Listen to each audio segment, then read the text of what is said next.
सन तहल का देख रहे सभी दर्शकों को MS निर्मल का नमस्कार। हम आपको दिखा रहे हैं इस समय संत शिरोमणि रविदास जयंती पर आयोजित कार्यक्रम के बारे में। और ये जो कार्यक्रम है, इस कार्यक्रम के इंद्री में विशेष महत्व इसका है। और इंद्री में इस विशेष महत्व के कार्यक्रम पर जो कांग्रेस के पूर्व प्रदेश अध्यक्ष अशोक तंवर यहाँ पहुँचे हैं, अशोक तंवर से बात कराएंगे और वो क्या कहते हैं। उससे पहले हम आपको दिखाना चाहेंगे कि इस समय जो रविदास जयंती के उपलक्ष्य में शोभा यात्रा निकाली जा रही है, शोभा यात्रा का क्या महत्व है, किस तरह से शोभा यात्रा में जो लोग हैं वो चल रहे हैं, श्रद्धालु चल रहे हैं। और इस शोभा यात्रा को लेकर के इंद्री के लोग क्या सोचते हैं वो भी आपको बताएंगे। और ये शोभा यात्रा इंद्रिय क्षेत्र के लोगों के लिए बहुत महत्व रखती है, क्योंकि इस शोभा यात्रा से आपसी भाईचारा बढ़ता है, आपसी प्रेम बढ़ता है। और ये वो संत हैं, संत रविदास जी, जिनको संतों में शिरोमणि की उपाधि प्राप्त है। ऐसे महान संत को उसको नमन करना, उनके याद करना, उनके बताए रास्ते पर चलने की जो प्रेरणा है वो फैलाना अपने आप में विशेष महत्व रखता है। इस समय एक श्रद्धालु हमारे बीच मौजूद हैं, उनसे जानेंगे इस शोभा यात्रा का क्या महत्व है। इस शोभा यात्रा का महत्व है, आप इसमें भाईचारा बना रहे, हर समाज में एकता का संदेश जाए और हम सब मिलकर इस पर्व को मनाएं। शोभा यात्रा के इंद्री में जो कार्यक्रम का आयोजन होता है उसको लेकर के लोग क्या सोचते हैं, समाज के लोग क्या सोचते हैं, आप लोग क्या सोचते हैं। इस शोभा यात्रा को हमारे पुरुष 60 साल से कंटिन्यूस मना रहे हैं और कंटिन्यूस शोभा यात्रा का एक ही मकसद होता है कि हम सबका भाईचारा बना रहे हैं, सबका भाईचारा बना रहा है। और ये भाईचारे की मिसाल आप देख रहे हैं इंद्री में जो शोभा यात्रा निकाली जा रही है। गुरु रविदास जयंती कल है, लेकिन जयंती से पूर्व शोभा यात्रा निकाली जाती है। और इस शोभा यात्रा में क्षेत्र के लोग मौजूद होते हैं, समाज के लोग मौजूद हैं। और उन सीन से आपको रूबरू कराया हमने शोभा यात्रा से। इस समय हम आपको बताएंगे कि अशोक तंवर जो मुख्य अतिथि के रूप में यहाँ पहुँचे हैं वो क्या कह रहे हैं। कांग्रेस पार्टी को लेकर के बड़ी बड़ी बात बोल रहे हैं, आपको सुना रहे हैं अशोक तंवर के बारे में। क्या कह रहे हैं अशोक तंवर। इंद्री में आज संत शिरोमणि गुरु रविदास महाराज जी की कल जयंती है और आज उनकी इस जयंती और प्रकट उत्सव के मौके पर शोभा यात्रा की शुरुआत यहाँ से होगी।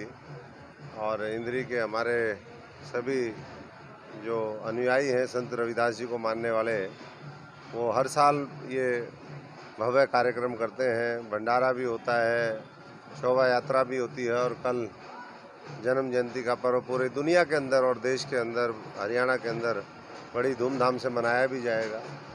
आज संत जी के चरणों में ये बड़ा ऐतिहासिक मंदिर है और इस ऐतिहासिक मंदिर के अंदर बड़े बड़े महापुरुषों ने, संत महात्माओं ने आकर के अपने शीश भी नवाए हैं और यहाँ के लोगों का आशीर्वाद भी दिया है। जो बड़ा था उसने आशीर्वाद दिया, मेरे जैसा छोटा था उसने आशीर्वाद भी लिया। तो आज हम भी यहाँ पर आए हैं इंद्री के इस रविदास मंदिर प्रांगण में। और मैं तो यही मानता हूँ कि जो संत महात्माओं ने, महापुरुषों ने हमें रास्ता दिखाया, बाबा साहब ने रास्ता दिखाया, संतों ने रास्ता दिखाया, ज्ञान का प्रकाश फैलाया और शिक्षा और ज्ञान के वजह से आज हम उनके अनुयायी बनकर उनके संदेश को भी और इस भारतवर्ष के लिए, समाज के लिए जो कर सकते हैं वो करने में जुटे हुए हैं। नई पारी की शुरुआत भी आपने कल की। नई पारी तो आप सब जानते हो, ये तो भारत के लिए अगर हम कुछ करना चाहते हैं तो उसको अपना बना करके, अपना मान करके, हर व्यक्ति को 130 करोड़ लोगों को जब हम काम करेंगे तभी देश का उद्धार होगा। इसीलिए उसका नाम ये जनता के लिए, जनता के द्वारा, जनता का अपना भारत मोर्चा है। तो ये किसी एक का नहीं है, सबका है। और उसी भारत मोर्चे में हम सब लोग मिलकर के मजबूत लड़ाई लड़ेंगे। किसान, गरीब, मजदूर, हमारे कर्मचारी, हमारे नौजवान, हमारी माताएं, बहनें, हर वर्ग की आवाज़ को उठाते हुए हम दमनकारी ताकतों के खिलाफ, अत्याचारी ताकतों के खिलाफ, विभाजनकारी ताकतों के खिलाफ मोर्चेबंदी करेंगे। यही उद्देश्य है। मोर्चा है आपका या राजनीतिक दल? नहीं, मोर्चा है ये तो। राजनीतिक दल तो हमें बहुत देख लिए, ये तो मोर्चा है संघर्ष करने के लिए, मेहनत करने के लिए, लोगों को जोड़ने के लिए। और बाकी तो लोग, मैं समझता हूँ कि ये तो सच्चाई है कि विकल्प चाहते हैं, देश के अंदर भी चाहते हैं, प्रदेश के अंदर भी चाहते हैं। देखिए अभी तो वो बहुत दूर है मामला, पहले तो हमें लड़ाई लड़नी चाहिए और लड़ाई लड़ने के लिए मैं भी और हमारे साथी, हमारे बुजुर्ग आशीर्वाद देंगे और नौजवान साथी लड़ेंगे और मिलकर के तमाम उन ताकतों का जो देश को नोचने में लगी हुई है, खोखला करने में लगी हुई है, कमज़ोर करने में लगी हुई है, उसका हम मुकाबला करेंगे। और संत जी से हम तो यही उनके दरबार में हाजिरी लगाते हैं कि हमें इतनी शक्ति दे, इतनी हमें सद्बुद्धि दे कि हम ठीक रास्ते पर चलते हुए, उनके दिखाए हुए रास्ते पर चलते हुए मानवता के कल्याण के लिए अपना योगदान दें, सबकी भलाई के लिए प्रयास करें। आपने कांग्रेस पार्टी को मजबूत करने के लिए काफ़ी प्रयास किए, काफ़ी मेहनत की है। कांग्रेस पार्टी को छोड़ने का कोई गम है, रज है? नहीं, मैं तो खुश हूँ जिस दिन से छोटी है, और इसलिए छोटी है वहाँ मेहनत, ईमानदारी, वफादारी की कोई कदर ही नहीं है। ये कांग्रेस का जो हाथ है ना, जो दिखता है, ये मेरे जैसे, इन जैसे लोगों का काट काट करके वो सिंबल बनाया हुआ है। ये मजदूरी हमारे से करवाते हैं और भ्रष्टाचारियों के साथ खड़े हो जाते हैं, पापियों के साथ खड़े हो जाते हैं। इसीलिए समय बताएगा, बाकी तो आज तो हम गुरुजी के चरणों में यही कहते हैं कि सबको सद्बुद्धि दे, सबका भला करे और इस देश को आगे बढ़ाने का काम करे। आपके साथ जो लोग खड़े हैं उनको क्या कहना चाहेंगे? वो सब समझ में उनका आता है, जिनके समझ में, मेरे को देरी से समझ में आया, 25 साल के बाद मुझे समझ में आया, और जिनके अब समझ में नहीं आता उनके आगे आ जाएगा कि वहाँ तो ख़त्म है मामला, बिल्कुल ख़त्म है। वो दिख नहीं रहा। जैसे कृष्ण ने अर्जुन को कहा ना कि भाई अर्जुन धनुष उठाओ, सेना तो मारी पड़ी है, वो सारे मरे पड़े हैं। तो ऐसे ही मेरे को ये रोज़ सारे जितने लोग हैं सारे मरे हुए दिखते हैं। किसान आंदोलन से तो काफ़ी खुश हो नजर आ रहे हैं कांग्रेस से, क्या देखिए वो खुश इसलिए आ रहे हैं कि बिल उन्होंने पास करवाया राज्यसभा में।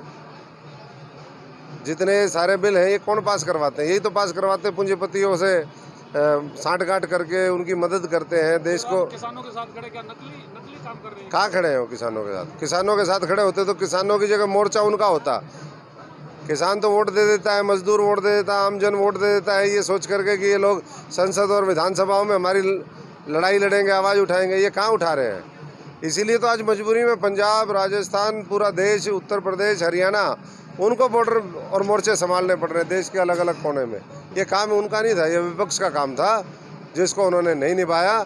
हमारा जब टाइम था, जब मैं अध्यक्ष था 6 साल, तो हमने कभी उस तरीके से लोगों को निकलने ही नहीं दिया। हम पहले मोर्चे पे हम जाते थे, और अब लोग जो है घरों में बैठ करके केवल बयानबाजी में राजनीति कर रहे हैं। तो ये बयानबाजी से कुछ नहीं।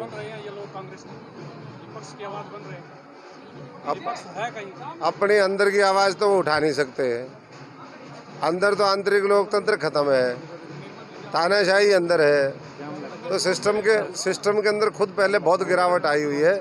कभी फिर बात करेंगे। पहले सभी देशवासियों को गुरु रविदास महाराज जी के प्रकटोत्सव की हार्दिक बधाई। और गुरु रविदास महाराज जी का सपना था, ऐसा चाहूँ राज में जहाँ मिले सबन कौन, छोटे बड़े सम्मान बसे रविदास रहे प्रसन्न, प्रेम पद की पाल की रविदास बैठे हुए, साचे स्वामी मिलन को आनंद के हो न जाए। गुरु रविदास महाराज जी की इन विचारधारा पे काम करने की जरूरत है। पूरे विश्व में आज गुरु रविदास महाराज जी का और कल भी प्रकटोत्सव पूरे धूमधाम से मनाया जा रहा है। पर मैं समाज के लोगों से यही निवेदन करना चाहूँगा, महाराज जी के विचारधारा पे चले, क्योंकि विचारों के बिना गुरु रविदास महाराज जी अधूरे हैं। विचारों को मानना पड़ेगा। इसलिए सभी पूरे भारतवासियों को, विश्ववासियों को गुरु रविदास महाराज जी की विचारधारा पे चलकर आगे बढ़ना चाहिए। और भी हमारी भारत एकता मिशन इस पर हमेशा तत्पर रहती है और करनाल की टीम भी इसी पर लगी हुई है। इसलिए आप सभी को पुनः गुरु रविदास महाराज जी के प्रकटोत्सव की बहुत बहुत बधाई और धन्यवाद भी दूंगा पत्रकार महोदय। आपने सुने अशोक तंवर के विचार। अशोक तंवर जी संत शिरोमणि रविदास जी के बारे में क्या कह रहे हैं, उनके बताए मार्ग पर चलने की संदेश दे रहे हैं, सीख दे रहे हैं, अपनी पार्टी के बारे में बता रहे हैं। लेकिन आप लोगों को भाईचारा बनाना है, आपसी प्रेम और सौहार्द बनाना है। ये तभी संभव है जब आप मन की दूरियां मिटाएंगे और संत रविदास के बताए मार्ग पर चलेंगे। मैं अपने सहयोगी पंकज के साथ MS निर्मल।